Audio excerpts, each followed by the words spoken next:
ಎಲ್ಲರಿಗೂ ನನ್ನ ಯೂಟ್ಯೂಬ್ ಚಾನೆಲ್ಗೆ ಸ್ವಾಗತ. ಹೇಗಿದ್ದೀರಿ ಎಲ್ಲರೂ ಸಹ? ಇವತ್ತು ನಾನು ಬೆಳಗ್ಗಿನಿಂದ ವ್ಲಾಗ್ ಪ್ರಾರಂಭ ಮಾಡ್ತಾ ಇದ್ದೇನೆ. ಇವತ್ತು ಬಿಸಿಲೆಲ್ಲ ಅಷ್ಟೆಂತ ಜಾಸ್ತಿ ಆಗಿಲ್ಲ, ಮುಗಿಲು ಮುಗಿಲಾಗಿ ಉಂಟು. ಮತ್ತೆ ಗೊತ್ತಿಲ್ಲ, ಒಂದು ಸ್ವಲ್ಪ ಹೊತ್ತಾದ ನಂತರ ತಕ್ಷಣ ಬಿಸಿಲು ಏರ್ಲಿಕ್ಕೂ ಸಾಕು. ನಿನ್ನೆ ಮೊನ್ನೆ ಹಾಗೆಲ್ಲ ಮಂಗಗಳು ಇವತ್ತು ಬರಲಿಲ್ಲ. ಇವತ್ತು ಬೇರೆಲ್ಲಿಯಾದ್ರೂ ಹೋಗಿರಬಹುದು ಅಂತ ಅಂದುಕೊಳ್ತೇನೆ. ಈಗ ಕೆಲಸ ಮಾಡಿಕೊಂಡೇ ವ್ಲಾಗ್ ಪ್ರಾರಂಭ ಮಾಡಿರುವಂಥದ್ದು. ಇಂಥದ್ದೋ ಒಂದು ಹಾರ್ತಾ ಉಂಟು ಖಂಡಿತ ನಿಮಗೆ. ಹಾಗೆ ಮತ್ತಷ್ಟು ವಿಷಯಗಳೆಂತಾದ್ರೂ ಸಿಕ್ಕಿದ್ರೆ ನೆಕ್ಸ್ಟ್ ವಿಡಿಯೋ ಮಾಡ್ತೇನೆ, ಆಯ್ತಾ? ಈಗ ಸಾಯಂಕಾಲ ಆಗ್ತಾ ಬಂತು, ನಂದು ಲಾಗೌಟ್ ಆಗುವ ಟೈಮ್ ಆಗ್ತಾ ಬಂತು. ಇಷ್ಟು ಹೊತ್ತಾದ್ರೂ ಕೂಡ ಇವತ್ತಿನ ದಿನದಲ್ಲಿ ನಾನು ಇಂಟ್ರೊಡಕ್ಷನ್ ಮಾಡಿದ್ದು ಬಿಟ್ರೆ ಬೇರೆ ಎಂತ ಕೂಡ ಮಾಡಲಿಲ್ಲ. ಹಾಗಾಗಿ ಎಂತ ಸಿಗ್ತದೆ ಅಂತ ಕೂಡ ಗೊತ್ತಿಲ್ಲ. ಯಾಕಂತ ಹೇಳಿದ್ರೆ ನನಗೆ ಸ್ವಲ್ಪ ಮೊನ್ನೆ ಹೇಳಿದ್ದಲ್ಲ, ಈಗ ಸ್ವಲ್ಪ ಕೆಲಸ ಎಲ್ಲ ಜಾಸ್ತಿ ಇರ್ತದೆ ಅಂತ. ಹಾಗಾದ ಕಾರಣ ನಾನು ಎಲ್ಲಿಗೆ ಕೂಡ ಎದ್ದು ಹೋಗ್ಲೇ ಇಲ್ಲ. ಹೊರಗೆಲ್ಲ ಒಂಥರ ಬಿಸಿಲಂತ ಅಷ್ಟು ಜಾಸ್ತಿ ಅಂತಲ್ಲ, ಒಂಥರ ಮುಗಿಲು ಬಿಸಿಲು ಹಾಗೆಲ್ಲ ಇತ್ತು. ಆದ್ರೂ ಕೂಡ ಹೊರಗೆ ಅವಕಾಶ ಸಿಗ್ಲೇ ಇಲ್ಲ ನನಗೆ ಹೋಗುವಂಥದ್ದು. ಮತ್ತೆ ನಾನು ಮೊನ್ನೆ ಕಟ್ಟಿಗೆ ತೆಕ್ಕೊಂಡು ಬರ್ಲಿಕ್ಕೆ ಹೋಗಿದ್ದೆ ಎಲ್ಲ ಗುಡ್ಡಕ್ಕೆ. ಹಾಗೆ ಅಪ್ಪ ಇವತ್ತು ಆ ಗುಡ್ಡಕ್ಕೆ ಕೂಡ ಹೋಗಿದ್ರು. ಒಂದು ವೇಳೆ ರಜೆ ಇರ್ತಿದ್ರೆ ನಾನು ಇವತ್ತು ಕೂಡ ಹೋಗ್ತಾ ಇದ್ದೆ. ಆದ್ರೆ ನನಗೆ ಕೆಲಸ ಇದ್ದ ಕಾರಣ ಎಲ್ಲಿಗೆ ಕೂಡ ಹೋಗ್ಲಿಲ್ಲ. ಈಗ ಇನ್ನು ಲಾಗೌಟ್ ಆದ ನಂತರ ಎಂತೆಲ್ಲ ಕಂಟೆಂಟ್ ಸಿಗ್ತದೆ ನನಗೆ ಗೊತ್ತಿಲ್ಲ, ಒಂದಿಷ್ಟು ಪುಟ್ಟ ಅವಧಿಯಲ್ಲಿ. ಆದ್ರೆ ನನಗೆ ಎಂತಾದ್ರೂ ಒಂದು ಸಣ್ಣ ವಿಷಯ ಸಿಕ್ಕಿದ್ರೆ ಮತ್ತೆ ನನಗೆ ಮಾತಾಡ್ಲಿಕ್ಕೆ ನಾನು ಪ್ರಾರಂಭ ಮಾಡಿದ್ರೆ ಅದನ್ನು ಉದ್ದ ತೆಕ್ಕೊಂಡು ಹೋಗ್ತೇನೆ ಮಾತಾಡಿಕೊಂಡು. ಯಾಕಂತ ಹೇಳಿದ್ರೆ ಕಂಟೆಂಟ್ ಆಗ್ಬೇಕಂತಲ್ಲ, ನನ್ನ ನೇಚರೇ ಹಾಗೆ. ನನ್ಗೆ ಎಂತಾದ್ರೂ ಒಂದು ವಿಷಯ ಸಿಕ್ಕಿದ್ರೆ ಮತ್ತೆ ನನ್ಗೆ ಅದು ತುಂಬಾ ಎಷ್ಟೊತ್ತು ಬೇಕಾದ್ರೂ ಮಾತಾಡ್ತಾ ಇರ್ತೇನೆ ನಾನು ಆ ಬಗ್ಗೆ. ಹಾಗೆ ಆಯ್ತಾ. ಆದ್ರೆ ನೋಡ್ಬೇಕೀಗ ಎಂತೆಲ್ಲ ಕಂಟೆಂಟ್ ಸಿಗ್ತದೆ ಅಂತ ಗೊತ್ತಿಲ್ಲ. ಹಾಗೆ ನಾನು ಸ್ವಲ್ಪ ಹೊತ್ತು ಲಾಗೌಟ್ ಆದ ನಂತರ ನಿಮ್ಗೆ ಸಿಗ್ತೇನೆ, ಆಯ್ತಾ? ಕೆಲಸ ಮುಗಿಸಿ ಬರುವಾಗ ಇಲ್ಲಿ ಅಮ್ಮ ಎಂತ ಮಾಡ್ತಾ ಇದ್ರು ನೋಡಿ ಅಂತೆ. ಇದು ನಮ್ಮಲ್ಲಿ ಅಡಿಕೆ ಮರದ ಸೋಗೆ ಬರ್ತದಲ್ಲ, ಅದರಿಂದ ಮಾಡುವಂಥದ್ದು ಹಿಡಿಸುಡಿ. ಹಾಗೆ ತೆಂಗಿನ ಮರದ ಗರಿಯಿಂದ, ಅಂದ್ರೆ ಮಡಲು ಅಂತ ಹೇಳುದು ನಾವು ಅದಕ್ಕೆ, ತೆಂಗಿನ ಗರಿಯಿಂದ ಕೂಡ ಮಾಡ್ತಾರೆ. ಇಲ್ಲಿ ನೋಡಿ, ಇದು ಈಗ ಮಾಡ್ತಾ ಇರುವಂಥದ್ದು ಅಡಿಕೆ ಮರದ ಗರಿಯಿಂದ ಕಾಣ್ತಾ ಇರ್ಬೋದು ನಿಮಗೆ. ಈಗ ನಿಮ್ಗೆ ಗೊತ್ತಾಗ್ಬೋದು ನಾನು ಮಾರ್ಗದ ಹತ್ರ ವಾಕ್ ಮಾಡ್ಲಿಕ್ಕೆ ಅಂತ ಹೋಗ್ತಾ ಇರುವಂಥದ್ದು. ಮಲ್ಲಿ ಸಿಗದೆ ತುಂಬಾ ತುಂಬಾ ತುಂಬಾ ತುಂಬಾ ದಿವಸ ಆಯ್ತಾ ಅಂತ. ಇವತ್ತು ಬೆಳಿಗ್ಗೆ ಅವಳ ತಂಗಿ ಬಂದಿದ್ಲು, ಅಮ್ಮ ಮೆಸೇಜ್ ಹಾಕಿದ್ರಂತೆ ನಮ್ಮಲ್ಲಿ ಮಲ್ಲಿಗೆ ಉಂಟು ಬೇಕಿದ್ರೆ ಬನ್ನಿ ಅಂತ. ನಮ್ಮಲ್ಲಿ ಮಲ್ಲಿಗೆ ಆಗ್ತಾ ಉಂಟಲ್ಲ ತುಂಬಾ. ನಮ್ಮಲ್ಲಿ ಯಾರು ಕೂಡ ಈಗ ಹೊರಗೆ ಹೋಗೋರಿಲ್ಲ ಅಲ್ವಾ, ಅಂದ್ರೆ ಎಲ್ಲಿಗಾದ್ರೂ ಫಂಕ್ಷನಿಗೆ ಅಥವಾ ಎಲ್ಲಿಗಾದ್ರೂ ಹೋಗೋದಿದ್ರೆ ಮುಡ್ಕೊಂಡು ಹೋಗ್ಬೋದು. ಸುಮ್ಮನೆ ಮನೆಯಲ್ಲಿ ಮುಡಿಯೋದಕ್ಕಿಂತ ಅವರಾದ್ರೆ ಇಬ್ರು ಕಾಲೇಜಿಗೆ ಹೋಗ್ತಾರಲ್ಲ, ಮಲ್ಲಿಗೆ ಅಂದ್ರೆ ಇಷ್ಟಪಡ್ತಾರೆ ಕೂಡ ಅವರು. ಹಾಗಾಗಿ ಮೆಸೇಜ್ ಹಾಕಿದ್ರಂತೆ ಅಮ್ಮ. ಅದಕ್ಕೆ ಬೆಳಿಗ್ಗೆ ಬಂದಿದ್ಲು, ಅದಕ್ಕೆ ಮಲ್ಲಿಗೆ ಉಂಟು ಅಂತ ಮೆಸೇಜ್ ಹಾಕಿದ್ದಾರೆ, ಅದಕ್ಕೆ ಬಂದದ್ದು ಅಂತ ಹೇಳಿದ್ಲು. ಅವಳು ಮಲ್ಲಿ ಬರಲಿಲ್ಲ, ಅವಳಿಗೆ ಎಂತ ಕೆಲಸ ಇತ್ತು ಕಾಣ್ತದೆ. ಹಾಗೆ ಇವತ್ತು ಅವಳ ತಂಗಿಯನ್ನಾರೆ ನೋಡಿದ್ದೇನೆ, ಮಲ್ಲಿಯನ್ನು ನೋಡದೆ ನಿನ್ನೆಲ್ಲ ಮೊನ್ನೆನ್ನು ಬಂದಿದ್ಲ ಅಂತ ಕಾಣ್ತದೆ. ನನಗೆ ನೆನಪು ಸಹ ಇಲ್ಲ ಸರಿ. ಹಾಗೆ ನನಗಿನ್ನು ಹೋಗ್ಲಿಕ್ಕಾಯಿತು, ಬೆಂಗಳೂರಿಗೆ ಹೋಗುವ ಸಮಯ ಇನ್ನು ಇಷ್ಟೇ ಇರುದು. ಮತ್ತೆ ಹೋಗುದು, ಅಲ್ಲಿ ಹೋಗಿ ಎಂತೆಲ್ಲ ಆಗ್ತದೆ ಅಂತ ನೋಡ್ಬೇಕಷ್ಟೆ. ಗೊತ್ತಿಲ್ಲ ಎಷ್ಟು 6 ತಿಂಗಳಾದ ನಂತರ ನಾನು ನನ್ನ ಆಫೀಸಿಗೆ ಮತ್ತೆ ಹೋಗ್ತಾ ಇರುವಂಥದ್ದು. ಹೌದು, ಅಕ್ಟೋಬರ್ 1ಗೆ ಬಂದಿದ್ದೇನೆ. ಅಕ್ಟೋಬರಿಂದ ಮತ್ತೆ ಬೆಂಗಳೂರಿಗೆ ಒಂದು ಸಲ ನನ್ನ ಅಣ್ಣನ ಎಂಗೇಜ್ಮೆಂಟ್ ಉಂಟಂತ ಹೋದದ್ದು. ಅದು ಕೂಡ ಹೋದದ್ದು ಬಂದದ್ದು ಒಂದೇ ದಿವಸಕ್ಕೆ. ನನ್ನ ರೂಮಿಗೆ ಹೋಗ್ಲೇ ಇಲ್ಲ ನಾನು. ಅಕ್ಟೋಬರಿಂದ ಮತ್ತೆ ನನ್ನ ರೂಮಲ್ಲಿ ಎಂತೆಲ್ಲ ಆಗಿದೆ, ಹೇಗೆಲ್ಲ ಪರಿಸ್ಥಿತಿ ಉಂಟು ಅಂತ ಹೇಳುವ ಒಂದಿಷ್ಟು ಸಣ್ಣ ಕ್ಲೂ ಕೂಡ ನನಗೆ ಇಲ್ಲ. ನನ್ನ ಕೊಲಿಗ್ ಅವರು ಮನೆಯಿಂದ ಕೆಳಗೆ ಇದ್ದಾರೆ, ಅವರು ಭೂಮಿಕಾ ಅಂತ ಅವರ ಹೆಸರು. ಅವರ ಹತ್ರ ಆದ್ರೆ ಕೇಳ್ತಾ ಇರ್ತೇನೆ, ಎಂತ ಮಾಡ್ತಾ ಇದ್ದೀರಾ, ನನ್ನ ರೂಮ್ ಹೇಗುಂಟು ಅಂತೆಲ್ಲ. ಅವರು ಹೇಳ್ತಾರೆ, ನೀವಿಲ್ಲದೆ ನಿಮ್ಗೋಸ್ಕರ ಕಾಯ್ತಾ ಉಂಟು, ಬೇಗ ಬನ್ನಿ ರಮ್ಯಾ ಅಂತ ಅವ್ರು ಹೇಳ್ತಾ ಇರ್ತಾರೆ ಅಷ್ಟೇ.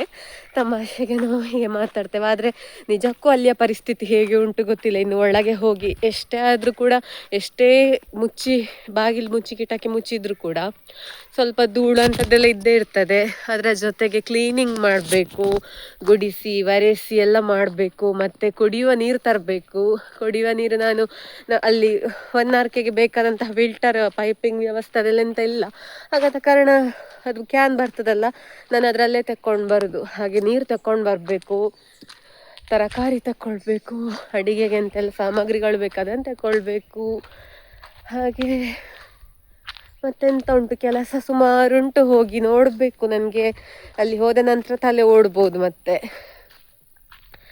ಯಾವಾಗ ಹೋಗೋದು, ನಾಳೆ ಹೋಗೋದಾ ನಾಡಿದ್ದು ಹೋಗೋದಾ ಅದೆಲ್ಲ ಇನ್ನೂ ಕೂಡ ಡಿಸೈಡ್ ಆಗಲಿಲ್ಲ. ಇವತ್ತು ರಾತ್ರಿ ಹೋಗೋದಾದರೆ ಇವತ್ತು ಸಂಜೆ ಟಿಕೆಟ್ ಬುಕ್ ಮಾಡುವ ಹಾಗೆ ಆಗ್ತದೆ. ಅಂತ ಹೇಳಿದರೆ ನೆಕ್ಸ್ಟ್ ಯಾವಾಗ ಹೋಗ್ತೇವೆ, ಯಾಕಂತ ಹೇಳಿದರೆ ಒಂದು ವೇಳೆ ವೀಕೆಂಡಲ್ಲಿ ಹಬ್ಬ ಎಲ್ಲ ಎಂತ ಇಲ್ಲ ಅಂತ ಹೇಳಿ ಆದರೆ ಕಾಲಿರ್ತದೆ ಊರಿಂದ ಹೋಗುವ ಬಸ್ಗಳು ವೀಕ್ನ ಮಧ್ಯದಲ್ಲಿ. ಮತ್ತು ಶನಿವಾರ ಎಲ್ಲ ಎಷ್ಟಾದರೂ ಕೂಡ ಇದಾಗೋದಿಲ್ಲ, ಇದು ರಶ್ ಇರೋದಿಲ್ಲ. ಹಾಗಾದ ಕಾರಣ ಶನಿವಾರ ಎಲ್ಲ ಹೋದರೆ ಸಂಜೆ ಬುಕ್ ಮಾಡಿದರೂ ಸಾಕಾಗ್ತದೆ. ಅಥವಾ ಮತ್ತೆ ನೆಕ್ಸ್ಟ್ ಡೇ ಹೋಗೋದಾದರೆ ನೆಕ್ಸ್ಟ್ ಡೇ ಬುಕ್ ಮಾಡಬೇಕು. ನೋಡ್ಬೇಕೆಂತೆಲ್ಲ ಆಗ್ತದೆ. ಹಾಗೆ ರಾತ್ರಿ ಆಗಿದೆ. ನನ್ನ ತಂದೆ ಪ್ರತಿದಿನ ರಾತ್ರಿ ಈ ರಾಗಿ ಕಾಫಿಯನ್ನು ಕುಡಿತಾರೆ ಆಯ್ತಾ. ಆರೋಗ್ಯದ ದೃಷ್ಟಿಯಿಂದ ಇದು ತುಂಬ ಒಳ್ಳೆಯದು, ಬೆಲ್ಲ ಹಾಕಿ ಮಾಡುವಂಥದ್ದು. ಹಾಗಾದ ಕಾರಣ ಮತ್ತು ಉತ್ತಮ ಇದು. ಹಾಗೆ ಮತ್ತೆ ನಾನು ಒಳಗೆ ಹೋದಾಗ ಅಮ್ಮ ಇಲ್ಲಿ ಎಂತ ಮಾಡ್ತಾ ಇದ್ದಾರೆ ನೋಡಿ, ಬೆಣ್ಣೆಯನ್ನು ಕಾಯಿಸಿ ತುಪ್ಪ ಮಾಡ್ತಾ ಇದ್ದಾರೆ. ನಮ್ಮಲ್ಲಿ ಪ್ರತಿ ಮಂಗಳವಾರ ಮತ್ತು ಶುಕ್ರವಾರ ಈ ಒಂದು ಬೆಣ್ಣೆಯನ್ನು ಕಾಯಿಸುವಂಥದ್ದು ಆಯ್ತಾ. ಯಾಕೆ ಅಂತ ಹೇಳಿದರೆ ನಮ್ಮಲ್ಲಿ ಅದೊಂದು ನಂಬಿಕೆ.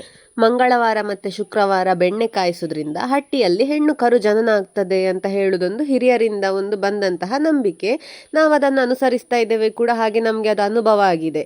ನಮ್ಮ ಈ ಒಂದು ಹಸು 4 ಬಾರಿ ಹಾಕಿದ ಕರು ಕೂಡ ಹೆಣ್ಣು ಕರುವೆ. ಹಾಗೆ ನಮ್ಮ ಹಸುವಿಗೆ ಒಳ್ಳೆ ಹಾಲಿನ ಇಳುವರಿ ಬರಬೇಕು ಅಂತ ಹೇಳಿ ನಾವು ಹೆಚ್ಚಿನ ಅಧಿಕ ಖರ್ಚು ಎಂತ ಕೂಡ ಮಾಡೋದಿಲ್ಲ. ಹೆಚ್ಚು ಖರ್ಚು ಬೀಳುವಂಥದ್ದೇ ಬೈಹುಲ್ಲು ತರಲಿಕ್ಕೆ ಅಂತ ನನ್ನ ತಂದೆ ಹೇಳ್ತಾರೆ. ಆದರೆ ನಾವು ಬೈಹುಲ್ಲು ದನಕ್ಕೆ ಅಂತ ತರುವುದೇ ಇಲ್ಲ. ಯಾಕಂತ ಹೇಳಿದರೆ ನಮ್ಮ ದನದನ್ನು ತಿನ್ನೋದು ಕೂಡ ಇಲ್ಲ.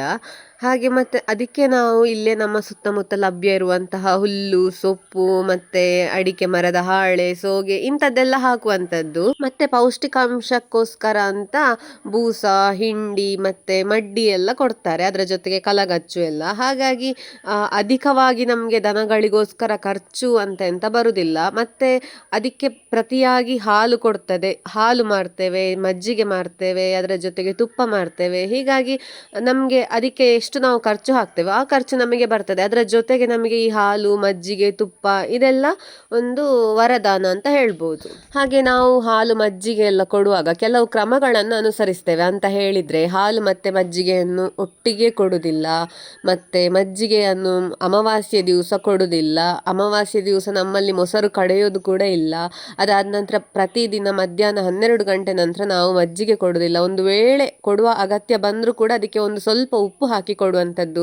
ಇಂಥದ್ದೆಲ್ಲ ಹಲವಾರು ಕ್ರಮಗಳು ನಮ್ಮ ಹಿರಿಯರು ನಮಗೆ ಹೇಳಿಕೊಂಡು ಬಂದಿದ್ದಾರೆ. ಅವರು ಏನೋ ಒಂದು ಮಾರ್ಗವನ್ನು ಹಾಕಿ ಕೊಟ್ಟಿದ್ದಾರೆ, ಅದನ್ನು ಅನುಸರಿಸಿ ಅಂತ ಹೇಳಿದರೆ ಅದರಲ್ಲಿ ಏನಾದರೂ ಒಂದು ಅರ್ಥ ಖಂಡಿತ ಇದ್ದೇ ಇರಬೇಕು. ನಾವು ಇದನ್ನೆಲ್ಲ ಪಾಲಿಸುವುದರಿಂದ ಇಲ್ವಾ ನಮಗೆ ಶ್ರೇಯಸ್ಸಾಗಿದೆ ವಿನಃ ಯಾವುದೇ ರೀತಿಯ ತೊಂದರೆ ಆಗಲಿಲ್ಲ. ನಮ್ಮ ಹಟ್ಟಿಗೆ ಪಶು ವೈದ್ಯರು ಬರುವುದು ಕೇವಲ ಕೃತಕ ಗರ್ಭಧಾರಣೆಗೋಸ್ಕರ ಅಂತ ಬಿಟ್ಟರೆ ಆರೋಗ್ಯ ತಪ್ಪಿ ವೈದ್ಯರನ್ನು ಕರೆಸಿರುವಂತಹ ಒಂದು ಉದಾಹರಣೆ ಇಲ್ಲ ಅಂತಲೇ ಹೇಳಬಹುದು.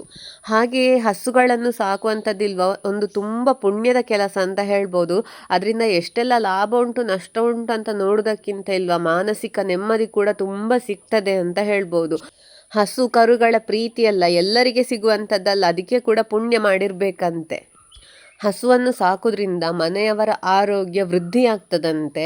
ಅದಲ್ಲದೆ ಮನೆಯವರ ಆರೋಗ್ಯದಲ್ಲಿ ಏನಾದರೂ ಕೊರತೆ ಬರುವುದನ್ನು ಕೂಡ ಹಸುಗಳು ತಪ್ಪಿಸ್ತದೆ ಅಂತ ಹೇಳುದು ನಮ್ಮಲ್ಲಿ ಒಂದು ಮಾತುಂಟು. ಕಾಕತಾಳೀಯವೋ ಏನೋ ಗೊತ್ತಿಲ್ಲ, ಆದರೆ ಆ ಮಾತನ್ನು ಸಾಬೀತು ಮಾಡುವಂತಹ ಉದಾಹರಣೆಗಳು ಕೂಡ ನಮ್ಮ ಕಡೆ ಸಾಕಷ್ಟು ನಡೆದಿದೆ ಅಂತ ಹೇಳ್ಬೋದು. ಹೀಗೆ ಹಸು ಸಾಕಾಣಿಕೆಯ ಬಗ್ಗೆ ಎಲ್ಲ ಹೇಳ್ತಾ ಹೋದರೆ ಸಾಕಷ್ಟು ವಿಷಯಗಳುಂಟು, ಎಷ್ಟೋ ವಿಚಾರಗಳು ಬಿಟ್ಟು ಹೋಗಿರ್ಬೋದು ಕೂಡ. ಯಾರ ಮನೆಯಲ್ಲಿ ಈಗಲೂ ಕೂಡ ಹಸು ಸಾಕ್ತೀರಾ, ಹಾಗೆ ಯಾರ ಮನೆಯಲ್ಲೆಲ್ಲ ಈ ರೀತಿ ತುಪ್ಪ ತಾವೇ ತಯಾರಿಸ್ತೀರಾ ಅಂತ ಹೇಳೋದನ್ನೆಲ್ಲ ನನಗೆ ಕಮೆಂಟಲ್ಲಿ ತಿಳಿಸಿ ಆಯಿತಾ. ಇವತ್ತಿನ ವಿಡಿಯೋ ಇಷ್ಟ ಆಗಿದ್ರೆ ನನ್ನ ಚಾನೆಲ್ನ ಸಬ್ಸ್ಕ್ರೈಬ್ ಮಾಡಿಕೊಳ್ಳಿ ಅಂತ ಕೇಳಿಕೊಳ್ತಾ ಮುಂದಿನ ವಿಡಿಯೋದಲ್ಲಿ ಸಿಗ್ತೇನೆ. ಬಾಯ್ ಬಾಯ್.